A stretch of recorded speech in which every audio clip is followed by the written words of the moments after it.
ತಂಗಾಳಿ ಬೀಸಿದಾಗ ಹೂವಾಯಿತು ಈ ಮನ. ಸಂಚಿಕೆ 43. ಚೋಟು ಇಲ್ಲಿ ಸಹನಾ ಹಾಗೂ ಅವ್ಯಯ್ ಸಹನಾಳ ತವರು ಮನೆಗೆ ಹೋದ ವಿಷಯ ಗುಲಾಬಿಯವರಿಗೆ ತಿಳಿದಿರಲಿಲ್ಲ. ಆದುದರಿಂದಲೇ ಮಗನ ಬಗ್ಗೆ ಪತಿಯ ಬಳಿ ವಿಚಾರಿಸಿದರವರು. ಅವನು ಅವನ ಹೆಂಡತಿ ಜೊತೆ ಅವಳ ತವರು ಮನೆಗೆ ಹೋಗಿದ್ದಾನೆ ಎಂದರು ಶಾಂತವಾಗಿ. ವಾಟ್, ನಮ್ಮ ಮಗನನ್ನು ಆ ದನದ ಹಟ್ಟಿಯ ಹಾಗಿರುವ ಮನೆಗೆ ಕಳುಹಿಸಿದ್ರ? ಅವರ ಕಣ್ಗಳು ಕೋಪದಿಂದ ಕೆಂಪಾಗಿದ್ದವು. ತಮ್ಮ ಮನೆಗೆ ಹೋಲಿಸಿದರೆ ಸಹನಾಳ ತವರು ಮನೆ ಚಿಕ್ಕದೆ, ಅದನ್ನೇ ದನದ ಹಟ್ಟಿ ಎಂದು ನುಡಿದಿದ್ದರು. ಪ್ರತಾಪ್ರವರಿಗೆ ಮಡದಿಯ ಮಾತು ಹಿಡಿಸಲಿಲ್ಲ. ಗುಬ್ಬಿ, ಅವರ ಮನೆ ಚಿಕ್ಕದೇ ಇರಬಹುದು, ಹಾಗಂತ ದನದ ಹಟ್ಟಿ ಅಂತ ಬಾಯಿಗೆ ಬಂದ ಹಾಗೆ ಮಾತಾಡಬೇಡ. ಆ ಮನೆಯಲ್ಲಿ ವಾಸಿಸುವವರು ಕೂಡ ಮನುಷ್ಯರೇ. ಇನ್ನು ಚೋಟುಗೆ ಆ ಮನೆಯಲ್ಲಿರಲು ತೊಂದರೆ ಇಲ್ಲ ಅಂದಮೇಲೆ ನಿಂದೇನು ಸಮಸ್ಯೆ? ನೀನೇನು ಅಲ್ಲಿ ಹೋಗಿ ಇರುವುದಿಲ್ವಲ್ಲ. ಮಿಡಲ್ ಕ್ಲಾಸ್ ಲೋ ಕ್ಲಾಸ್ ಅಂತ ಜನರ ನಡುವೆ ಭೇದ ಭಾವ ಮಾಡುವುದನ್ನು ಮೊದಲು ನಿಲ್ಲಿಸು. ಒಂದು ವೇಳೆ ನಿನಗೇನಾದರೂ ಆಕ್ಸಿಡೆಂಟ್ ಆಗಿ ರಕ್ತ ಬೇಕು ಅಂಥ ಪರಿಸ್ಥಿತಿ ಬಂದಾಗ ಆವಾಗಲೂ ಹೈ ಕ್ಲಾಸ್ ಜನರ ರಕ್ತವೇ ಬೇಕು ಅಂತ ಹಠ ಮಾಡ್ತೀಯಾ? ಅಂಥ ಸಂದರ್ಭದಲ್ಲಿ ಸಹಾಯ ಮಾಡಲು ಮುಂದಾಗುವವರು ನೀನು ಆವಾಗಲೇ ಹೇಳಿದ್ಯಲ್ಲ, ಮಿಡಲ್ ಕ್ಲಾಸ್ ಜನ, ಅವರೇ ಹೊರತು ನಿನ್ನ ಹೈ ಕ್ಲಾಸ್ ಜನರಲ್ಲ. ನೀನು ಹುಷಾರಾದ ಮೇಲೆ ನಿನ್ನನ್ನು ನೋಡೋಕ್ಕೆ ಬಂದು ಐ ಫೀಲ್ ಪಿಟಿ ಅಂತ ಅಂದು ಹೋಗ್ತಾರೆ ನಿನ್ನ ಹೈ ಕ್ಲಾಸ್ ಜನ. ನಿಮಗೆ ಮೊದಲಿಂದಾನೂ ಮಿಡಲ್ ಕ್ಲಾಸ್ ಜನರ ಮೇಲೆ ಅನುಕಂಪ ಜಾಸ್ತಿ. ಪತಿಯನ್ನು ದೂರಿದರು. ಒಂದು ಕಾಲದಲ್ಲಿ ನಾವು ಮಿಡಲ್ ಕ್ಲಾಸ್ ಆಗಿದ್ವಿ ಅಂತ ಮರೆತು ಹೋಯ್ತಾ ನಿಂಗೆ? ದನಿ ಏರಿಸಿದರು. ನೋಡಿ, ಪಾಸ್ಟ್ ಈಸ್ ಪಾಸ್ಟ್, ನಂಗದರ ಬಗ್ಗೆ ಮಾತಾಡೋಕೆ ಇಷ್ಟ ಇಲ್ಲ ಎಂದರು ಮುಖ ತಿರುಗಿಸಿ. ಬಂದ ದಾರಿಯನ್ನು ಮರೆಯಬಾರದು ಅಂತ ಹೇಳ್ತಾರೆ. ನಾವಿಬ್ಬರು ಕಷ್ಟದಲ್ಲೇ ಬೆಳೆದವರು. ನಮ್ಮ ಮದುವೆಯಾದ ನಂತರ ನನಗೂ ಜೀವನದಲ್ಲಿ ಏನಾದರೂ ಸಾಧಿಸಬೇಕು ಅಂತ ಅನ್ನಿಸ್ತು. ಹಾಗೆ ನಂದೇ ಸ್ವಂತ ಬಿಸ್ನೆಸ್ ಮಾಡಬೇಕು ಎಂಬ ಕನಸಿತ್ತು. ಆಗ ನೀನು ನಿನ್ನ ಒಡವೆಗಳನ್ನು ನಂಗೆ ಕೊಟ್ಟೆ.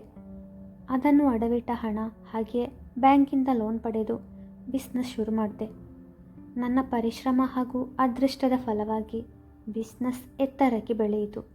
ಹಣ ಸಂಪಾದಿಸಿದೆ. ನಿನ್ನ ಒಡವೆಗಳನ್ನು ವಾಪಸ್ ಕೊಡುವಾಗ ನಿನಗಾಗಿ ಹೊಸ ಒಡವೆಗಳನ್ನು ಕೂಡ ಖರೀದಿಸಿದೆ.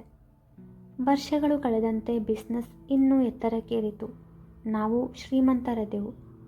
ಆವಾಗಿಂದ ನೀನು ಬದಲಾದೆ. ಮನಸ್ಸಿನಿಂದ ನೀನು ಬಡವಳಾದೆ.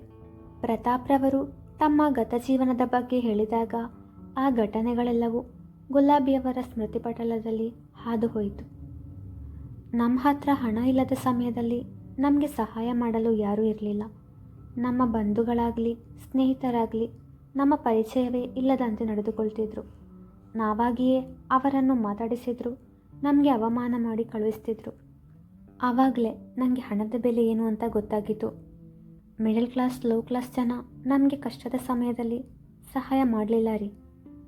ಏನೇ ಆಗಲಿ, ನಂಗದನ್ನು ನೆನೆದು ಕೂರಲು ಇಷ್ಟ ಇಲ್ಲ. ನಾವೀಗ ಸೊಸೈಟಿಯಲ್ಲಿರುವ ಶ್ರೀಮಂತರಲ್ಲಿ ಒಬ್ಬರು. ನಮ್ಮ ಲೆವೆಲ್ ನಾವು ಹಾಗೆ ಮೇಂಟೈನ್ ಮಾಡಬೇಕು.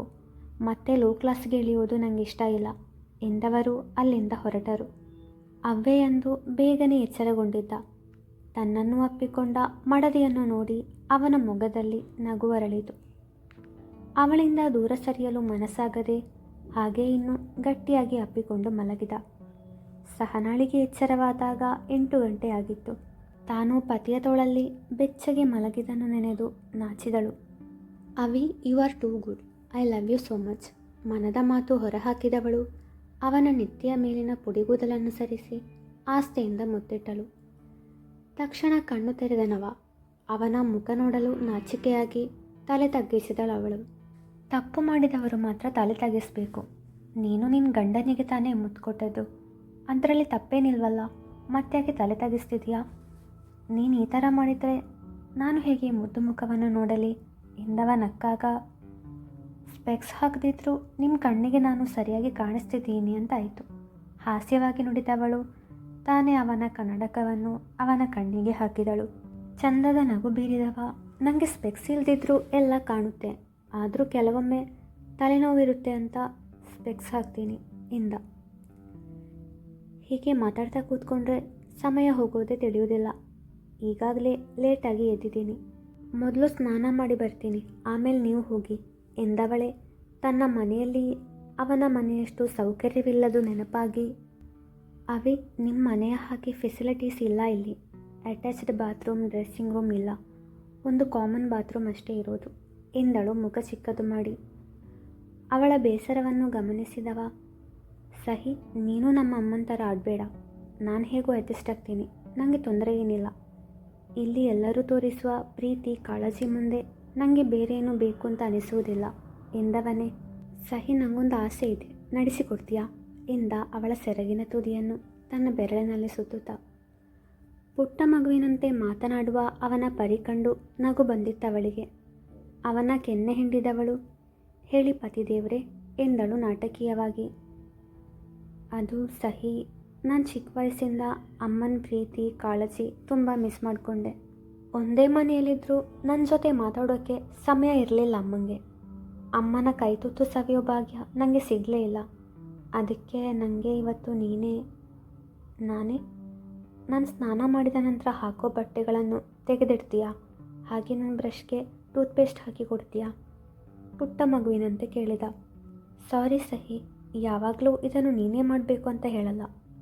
ನಿನ್ನನ್ನು ಸ್ಲೇವ್ ಥರ ಟ್ರೀಟ್ ಮಾಡ್ತೀನಿ ಅಂತ ತಪ್ಪು ತಿಳ್ಕೊಬೇಡ ಎಂದ. ಅವಿ, ಇಷ್ಟೊಂದು ಕೇಳ್ಕೊಳ್ಳೋ ಅವಶ್ಯಕತೆ ಇಲ್ಲ. ಮೊದಲು ನಾನು ಸ್ನಾನ ಮಾಡಿ ಬರ್ತೀನಿ, ಆಮೇಲೆ ನಿಮ್ಮ ಬಟ್ಟೆನ ರೆಡಿ ಮಾಡಿಡ್ತೀನಿ, ಓಕೆನಾ? ಓಕೆ. ಅವಳು ಬೇಗ ಸ್ನಾನ ಮಾಡಿ ಬಂದವಳು ದೇವರಿಗೆ ದೀಪ ಹಚ್ಚಿದಳು. ಸಹನಾ, ನಿನ್ನ ಗಂಡಂಗೆ ಕಾಫಿ ಕೊಡು, ಸುಧಾರವರು ಹೇಳುತ್ತಿದ್ದರೆ ಅವರ ಮಾತನ್ನು ಕಿವಿಗೆ ಹಾಕಿಕೊಳ್ಳದೆ ರೂಮಿನತ್ತ ಓಡಿದವಳು. ಮೊದಲು ಅವನ ಬ್ರಷ್ಗೆ ಟೂತ್ಪೇಸ್ಟ್ ಹಾಕಿ ಅವನ ಕೈಗಿಟ್ಟವಳು. ಅವನು ಸ್ನಾನ ಮಾಡಿದ ನಂತರ ಹಾಕಲು ಬೇಕಾದ ಬಟ್ಟೆ, ಟವೆಲ್ ಎಲ್ಲವನ್ನು ಹಿಡಿದು ಅವನ ಹಿಂದೆ ಹೋದವಳು. ಮೊದಲು ಅವನ ಸ್ನಾನಕ್ಕೆ ಬಿಸಿ ನೀರನ್ನು ಹದ ಮಾಡಿ ಅಡುಗೆ ಕೋಣೆಯತ್ತ ನಡೆದಿದ್ದಳು. ಮೊಮ್ಮಗಳು ಗಂಡನ ಜೊತೆ ಅನ್ಯೋನ್ಯವಾಗಿರುವುದನ್ನು ಕಂಡು ರೇಣುಕಾರವರಿಗೆ ಖುಷಿಯಾಯಿತು. ಸಹನಾ, ಆಗ್ಲಿಂದ ನಿನ್ನ ಕೂಗ್ತಾ ಇದೆ, ಅಳಿಯಂದ್ರಿಗೆ ಕಾಫಿ ಕೊಡು ಅಂತ. ಕಿವುಡಿಯಂತೆ ನೇರ ಹೋದೆ, ಹುಸಿ ಮುನಿಸಿನಿಂದ ನುಡಿದ ಸುಧಾರವರಿಗೆ. ಸಾರಿ ಅಮ್ಮ, ಅವರಿನ್ನೂ ಬ್ರಷ್ ಮಾಡಿರಲಿಲ್ಲ ಎಂದವಳೆ. ತಿಂಡಿಗೆ ಏನು ಮಾಡ್ತಿದ್ದೀರಾ ಎಂದಾಗ, ದೋಸೆ ಹಾಗೂ ಚಟ್ನಿ ಮತ್ತು ಕ್ಯಾರೆಟ್ ಹಲ್ವಾ ಎಂದರು ಸುಧಾರವರು. ಅಮ್ಮ, ಅವರಿಗೆ ದೋಸೆ ಜೊತೆ ಸಾಂಬಾರು ಇಷ್ಟ ಎಂದವಳೆ ತಾನೇ ಸಾಂಬಾರು ಮಾಡಲು ಮುಂದಾದಳು. ಸುಧಾರವರು ಅವಳಿಗೆ ಸಹಾಯ ಮಾಡುತ್ತಿದ್ದರು. ಸಹನಾ, ಸಾಂಬಾರು ರೆಡಿಯಾಗಲು ಇನ್ನೂ ಸ್ವಲ್ಪ ಸಮಯ ಬೇಕಲ್ವಾ? ಅಲ್ಲಿ ತನಕ ಅಳಿಯಂದ್ರು ಹಸಿದುಕೊಂಡೇ ಇರಬೇಕಾ? ಮೊದಲು ಕಾಫಿ ಕೊಟ್ಬಾ ಎಂದು ಅವಳ ಕೈಯಲ್ಲಿ ಕಾಫಿ ಕೊಟ್ಟು ಕಳುಹಿಸಿದರು ಸುಧಾರವರು. ಅವ್ಯಯ್ ಸ್ನಾನ ಮುಗಿಸಿ ಬಂದವ ಕೂದಲನ್ನು ಸರಿಯಾಗಿ ಒರೆಸಿರಲಿಲ್ಲ. ಕಾಫಿ ಕಪ್ ಟೇಬಲ್ ಮೇಲಿಟ್ಟವಳೆ ಅವನ ಕೈಯಲ್ಲಿದ್ದ ಟವೆಲ್ ಕಸಿದುಕೊಂಡು, ಹೀಗೆ ಮಾಡಿನೇ ನಿಮಗೆ ಆವಾಗವಾಗ ಶೀತ ತಲೆನೋವು ಬರುವುದು ಎಂದು ಪ್ರೀತಿಯಿಂದ ಗದರಿದವಳು ಅವನ ತಲೆಯನ್ನು ಒರೆಸಿದರೆ, ತನಗೆ ಇಷ್ಟು ದಿನ ಮನೆಯಲ್ಲಿ ಸಿಗದ ಪ್ರೀತಿ ಕಾಳಜಿ ಸಹನಾಳಿಂದ ಸಿಕ್ಕಾಗ ಖುಷಿಯಿಂದ ಅವಳನ್ನು ಅಪ್ಪಿಕೊಂಡ. ಮುಂದುವರಿಯುವುದು.